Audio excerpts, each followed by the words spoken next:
Salut les amis, j'espère que vous allez bien. Aujourd'hui, je vous montre un petit trade sur le mini SP500 en simulation. La thématique de ce trade vraiment, c'est comment re-rentrer agressivement dans le marché pour essayer de ne pas justement louper une opportunité. Voilà.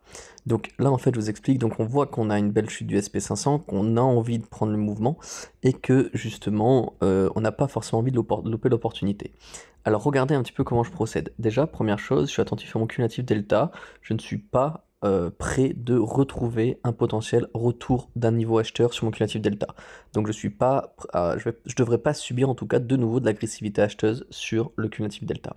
Là, j'ai fait une rentrée de position. Pourquoi? Parce que au niveau du petit carré que j'ai dessiné, pardon, on voit très bien justement que j'ai une alternance entre creux de volume et gros volume, tout simplement. Donc première petite barrière potentielle sur le marché. Autre chose, je vous invite sur mon carnet d'ordre à être très attentif au niveau du current, parce qu'on voit qu'au niveau de la frappe et de l'agressivité vendeuse, elle est très présente, sans quoi, si elle n'était pas aussi présente, j'aurais pas pu rentrer. Et je vous invite aussi à regarder le delta volume sur mon carnet. Donc au niveau du volume profile par niveau de prix sur le carnet d'ordre, j'ai affiché les deltas. Donc les deltas entre les bid trade et les as trade. Donc juste pour voir un petit peu justement, est-ce qu'on est plutôt agressif vendeur sur un prix ou agressif acheteur sur un prix. Et là on peut voir que sur tout le bas du carnet, on est très agressif vendeur et que justement pour moi, on ne devrait pas subir une absorption dans ce cas-là. Mais malheureusement, s'il y a une absorption, bah, c'est bien pour ça qu'il y a le stop loss, c'est pour éviter d'avoir une remontée acheteuse. Donc là on voit que l'entrée en position elle est bonne, je crois qu'on a eu peut-être que 3-4 ticks maximum de drawdown sur le mini S&P 500, et tout de suite ça y est c'est parti. Et regardez pendant que le mouvement part, regardez à quoi je suis attentif avec ma souris, on voit bien que j'ai affiné un petit peu ma vision sur le cumulatif delta, regardez je montre à l'instant même, pour attention être très attentif au retour acheteur, pour ne pas justement le subir. Donc j'attends un petit peu, je regarde s'il fonctionne, tout de suite vous avez vu par réflexe, je m'apprête à raccourcir encore le stop loss. D'ailleurs là c'est une petite erreur parce que je l'ai mis un petit peu trop près le stop loss, hein, parce que je suis pas encore vraiment bien caché. Mais en tout cas, je m'apprête à raccourcir le stop loss pour ne pas me prendre cette agressivité acheteuse que j'arrive à repérer grâce au cumulatif delta. Voilà. Donc là, pour suivre un petit peu ce trade, pour voir si on risque de casser un petit peu ce niveau-là sur le cumulatif delta et qu'on pourrait continuer à être agressif vendeur, je sors le carnet d'ordre du Nasdaq. Voilà. Comme ça, le Nasdaq, il va pouvoir m'aider un petit peu à voir aussi est-ce qu'on est très agressif sur son bas de carnet aussi, parce qu'on était sur un bas de carnet aussi sur le Nasdaq, de regarder si on est très agressif aussi donc sur le carnet d'ordre du Nasdaq pour pouvoir prendre mon trade. Bon bah là j'ai une belle confirmation, le Nasdaq casse ses plus bas, on a encore un petit peu d'agressivité vendeuse en tout cas sur le mini S&P 500, donc pour le moment mon trade se passe donc plutôt bien.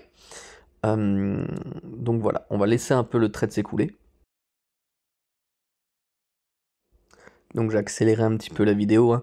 En tout cas je l'ai coupé pour arriver à un moment donné un peu plus intéressant. Donc là on voit qu'on est toujours en position, qu'on a toujours un petit peu d'agressivité sur le bas de carnet, toujours un petit peu d'agressivité vendeuse, mais néanmoins bah c'est long, c'est très long, on n'a pas vraiment le beau craquage qu'on a envie, c'est quand même un petit peu long. Pourtant on voit bien qu'au niveau du polystaking, au niveau des rechargements, au niveau des ordres limites, qu'on est très en train de recharger chez les vendeurs et pas tant que ça au niveau des acheteurs, hein. Regardez, là on voit qu'au niveau justement des acheteurs, ils s'enlèvent peu à peu. Donc pour le moment, on reste encore en position parce qu'on a toujours raison, on a toujours l'agressivité avec nous, on a cassé un des retours acheteurs sur le cumulatif delta, donc c'est ce qui est plutôt engageant et bon signe en tout cas par rapport à mon trade.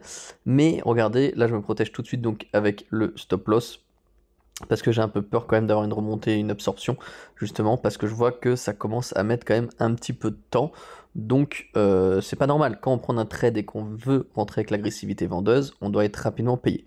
Donc là, regardez, très intéressant cette séquence, que regardez, on a un décrochage, et regardez, on fait quasiment aucun volume sur ce décrochage, rien. On fait quasiment pas de volume, voilà. Donc on se fait complètement rejeter, ce qui me traduit en tout cas une fin de mouvement. Et vous pouvez voir aussi qu'au niveau chartiste, regardez, je trace une extension de cette petite accumulation justement, et pour moi justement, on arrive un petit peu sur la fin de cette extension d'accumulation. Donc c'est pour ça que là, j'ai essayé d'être un peu gourmand, de le tenir, mais là j'aurais dû sortir un peu plus mes profits, je pense que ça aurait pu être un peu plus sage entre guillemets, même si regardez, on va continuer normalement à recraquer je crois un petit peu plus bas, en tout cas on va rester un petit peu dans cette zone là, mais regardez les volumes sur le carnet, on fait rien, on fait pas de volume, on fait presque rien du tout, ça se traduit vraiment comme une fin un petit peu de mouvement, parce que ça n'intéresse plus les opérateurs acheteurs et vendeurs, en fait, simplement d'échanger à ce niveau de prix-là. Donc là, de nouveau, je sors le carnet d'ordre du Nasdaq, je suis très attentif au carnet d'ordre du Nasdaq, voir un petit peu ce qui se passe, donc il craque un peu plus bas, il se fait absorber, et regardez, tout de suite, absorption, remontée du Nasdaq, voilà. Donc c'est pour ça que j'ai redécalé mon stop loss sur S&P 500 pour me protéger. Et là, pour moi, voilà, c'est vraiment la fin de mouvement, c'est la fin de l'extension, on fait plus de volume en bas, c'est une absorption. On devrait remonter un petit peu. Donc je vais sortir ma position.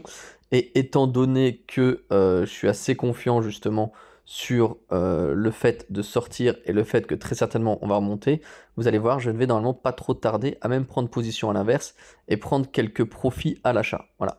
Donc là j'ai toujours mon stop loss en protection, mais du côté du gain. Voilà, là je vais essayer de sortir ma position, je raccourcis mon stop loss, là mon but clairement c'est de sortir, hein. C'est de sortir de là, de ce trade, d'encaisser les profits au niveau de la vente, et là, regardez, automatiquement, pour moi, si on a une absorption, je repasse à l'achat, voilà. Stop loss aussi, juste derrière, en tout cas, dans la zone de très faible volume, pour justement mettre un stop loss là où il y a la zone de rejet, hein, tout simplement, où on est complètement rejeté. Et là, donc ça y est, je re-rentre à l'achat pour jouer un petit peu cette absorption, jouer un petit peu cette extension d'accumulation. Et on va regarder aussi, hein, sur le QNC Delta, on a une petite mèche de rejet, en tout cas au niveau des acheteurs, enfin au niveau des vendeurs, pardon, qui se font rejeter, ce qui signifie une entrée des acheteurs de manière un peu agressive. Donc là, je sors aussi mon carnet d'ordre sur le Nasdaq pour constater un petit peu, est-ce qu'on va réussir justement à remonter aussi un petit peu. J'aime bien corréler les deux carnets, pour moi c'est quand même relativement important quand je veux prendre position. Je fais aussi bien dans les deux sens, aussi bien quand je vais trader sur le S&P, je regarde le Nasdaq, aussi bien quand je trade sur le Nasdaq, je vais regarder le S&P. Voilà, j'aime bien, pour moi les deux c'est hyper important de regarder les deux. Donc là j'attends un petit peu. Là j'avoue que j'avais un petit peu peur parce qu'on commence à réattaquer un petit peu cette zone de faible volume, mais vu que le stop loss il est bien placé, complètement dans la zone de rejet, regardez, on se fait complètement rejeter, voilà, c'est top.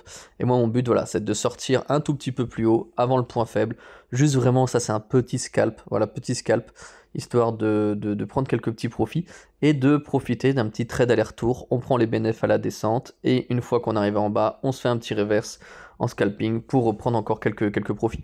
Donc là normalement je vais pas trop tarder à encaisser. Voilà, effectivement, je positionne la souris, ça y est, c'est encaissé pour ce trade.